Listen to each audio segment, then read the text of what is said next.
On Thursday, December 29, 2011, Samoa and Tokelau stepped west into the future across the international dateline.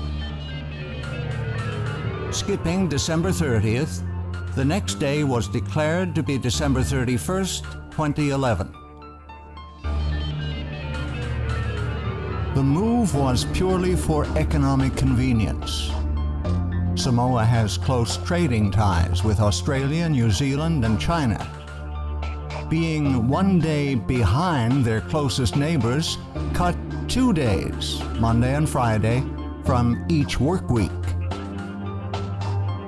While most Samoans welcome the change, the skipped-over date presents serious challenges to Christians who conscientiously believe the week has cycled without interruption since creation, and they need to worship on a specific day of the week. When it is important to worship on a precise day, deleting one day from the calendar can have weighty consequences. The fact is, the international date line is a relatively recent man-made invention. It zigzags its way down the Pacific Ocean and has changed several times over the years. The international date line is the imaginary line on the Earth that separates 2 consecutive calendar days. The date in the Eastern Hemisphere, to the left of the line, is always 1 day ahead of the date in the Western Hemisphere. It has been recognized as a matter of convenience and has no force in international law.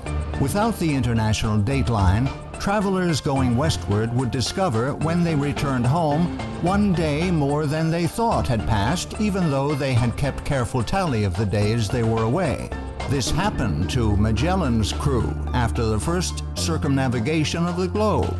Likewise, a person traveling eastward would find 1 fewer day had elapsed than he had recorded, as happened to Phileas Fogg in Around the World in 80 Days by Jules Verne.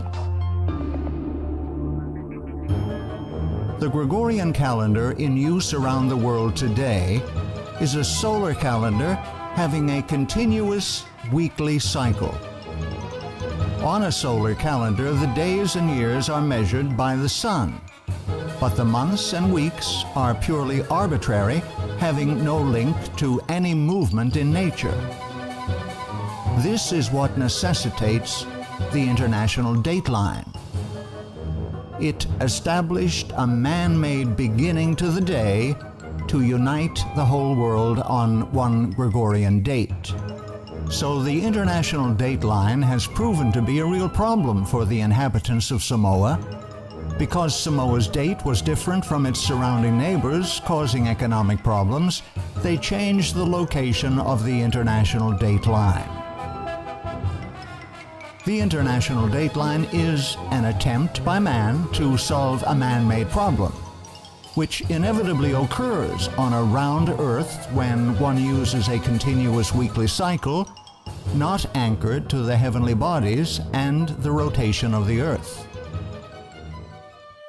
However, when one chooses to follow the Creator's lunisolar calendar, Yahuwah, as the arbiter of time, has set the moon to govern the monthly and weekly cycles for specific locations. Yahuwah removes all need of the international date line, and thus removes all dependence on the Gregorian calendar and man's technology to straighten things out. All one needs is the moon to know when the months and weeks begin.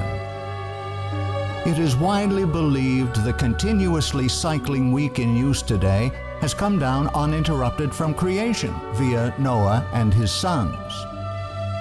The fact this is not true is demonstrated when we consider the various waves of immigration that took place after the flood.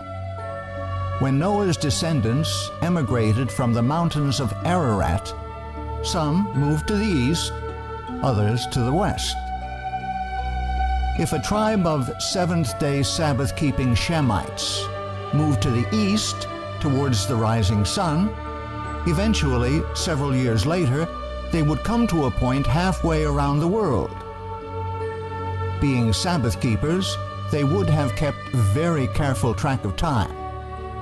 Let us say, just for this example, they had used a continuous weekly cycle, as the world does today.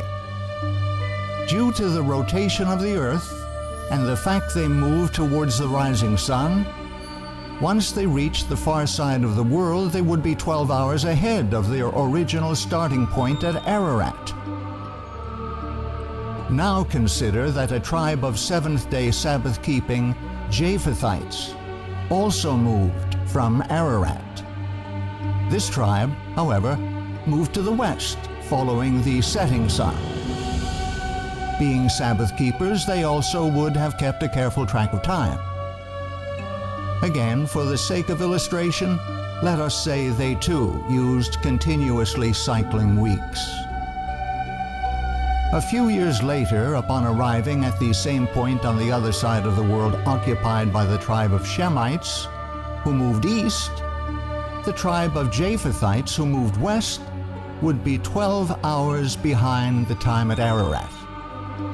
The two tribes, one having gone east, the other west, would discover they were a full 24 hours apart. This would not be due to either group losing track. Rather, it is simply a function of the rotation of the earth that when one group travels east, they travel ahead of the daylight, while the group that travels west travels backward into the night that comes before the day. So which group is correct? The answer is, if they had been using a continuous weekly cycle, they would both be correct, which is not possible. And herein lies the crux of the problem. This conundrum actually proves the ideology of continuously cycling weeks from the days of creation to be absolutely false.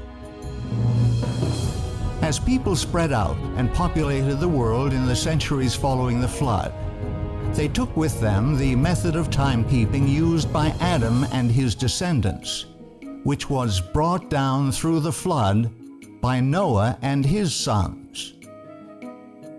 This method of timekeeping, established by Yahuwah at creation, was the lunisolar calendar. Unlike the solar Gregorian calendar, which uses only the sun for marking time in days and years, the lunisolar calendar uses both the sun and the moon for time calculation. Like the solar Gregorian calendar, the lunisolar biblical calendar uses the sun to measure days and years. Unlike the solar calendar, however, the lunisolar calendar uses the moon for regulating months. This, in turn, keeps track of the 7-day weeks because the weekly cycle restarts with each new moon.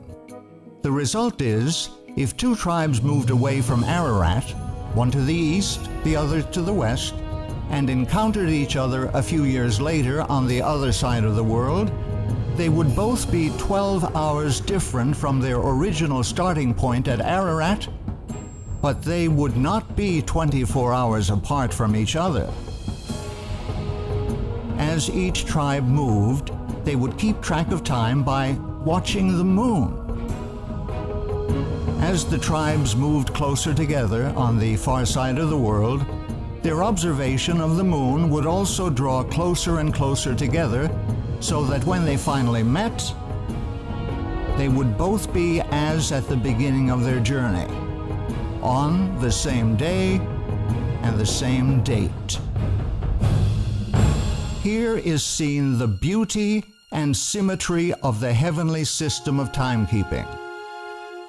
At creation, Yahuwah specified the lights, plural, in the heavens were to be used for marking the passage of time, as well as noting the time for all religious observances. And Yahuwah said, "Let there be lights in the firmament of the heaven to divide the day from the night, and let them be for signs, and for seasons, and for days and years.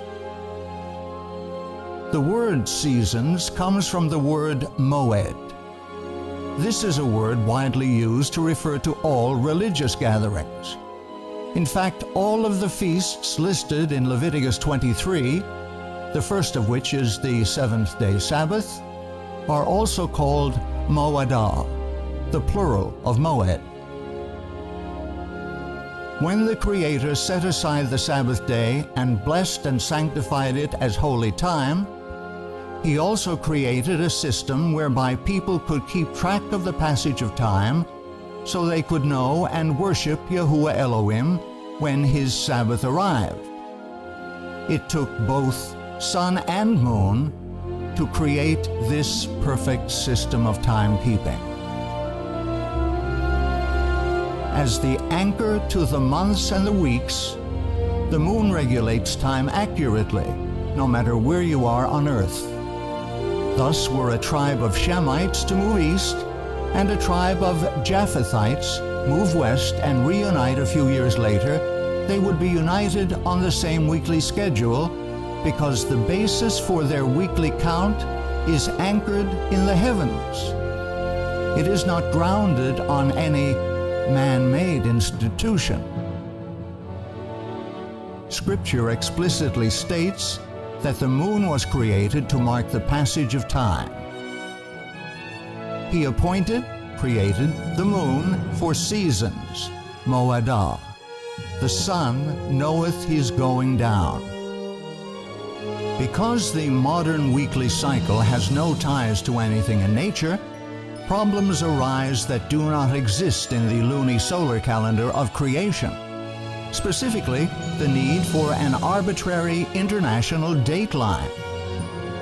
A continuous weekly cycle anchored to nothing in nature is a man-made institution. The international dateline is simply a man-made solution to a man-made problem. On the counterfeit pagan papal calendar, months are arbitrary and dates have an artificial starting point at the international dateline, itself arbitrary and movable. Only on the biblical calendar are months and dates anchored to the lights in the heavens, which were given by Yahuwah for the express purpose of regulating time. Yahuwah's calendar, using the combined action of the sun and the moon for marking the passage of days, weeks, months, and years, will stand forever. It forms an integral part of the very structure of the heavens. It can be witnessed and used by everyone on earth, and accurately regulates time and holy days. It shall be established forever, like the moon, even like the faithful witness in the sky. With all of this in mind, which calendar will you use to find the correct dates to worship? Man's, the Gregorian calendar, or Yahuwah's, the lunisolar calendar?